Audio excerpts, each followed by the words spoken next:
Today, maybe, because you were in front of the camera first.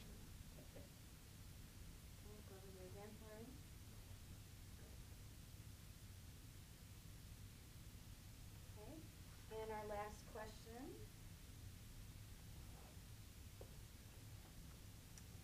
Okay, why is it important for journalists to continue to report on this and other problems in the criminal justice system? Well, I don't think there's any more basic than getting the right person. And that's what this is really about, is about a system that has over countless numbers of decades, maybe since the criminal justice system in this country came into being, has been, even though it says it's committed to convicting only the guilty, that we actually have a long history of convicting the innocent in this country. And as appalled as people will say they are by that, what do they do to keep it from happening again? So I don't think there's anything more basic in criminal justice or in reporting on the criminal justice system than to look at cases of wrongful conviction or potential wrongful conviction. And journalists have been doing this for untold years. It's become more challenging, I think, to us because it has become kind of like death penalty cases. It's become much more common to hear about this. DNA has put this on the front burner in a way it has never been before, for reporters as well as for the system.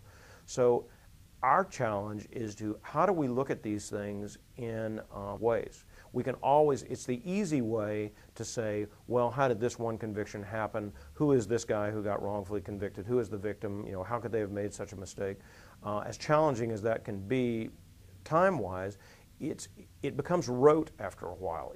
As in Dallas, you start to accumulate, dozens of these wrongful convictions, how do you keep that level of outrage alive? Because people should be outraged by this. I mean, these people are being convicted in Dallas. You're convicted in the name of the state of Texas. If you're in another state, it is always the people versus so-and-so. So this is not, this is not something that doesn't affect everybody. It not only is it in your name that these people are being convicted, it could happen to you and to your family and to people you care about.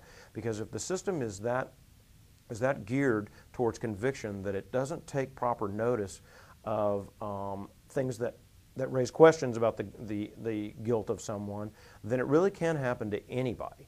And that should be of concern to everybody who cares about whether the system of justice works properly in this country. Too long, it's too easy to write off that this only happens to people who deserve it. The old saying that you hear over and over again is, if they didn't do this, they did something else. So who cares?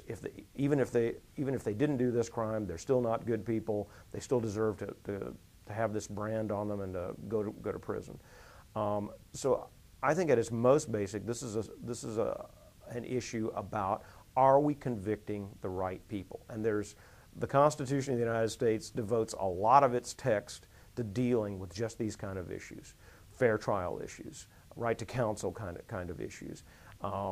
And if this doesn't work well, then there's really nothing else in the system that works well or that compares in terms of the severity of the consequences to this one.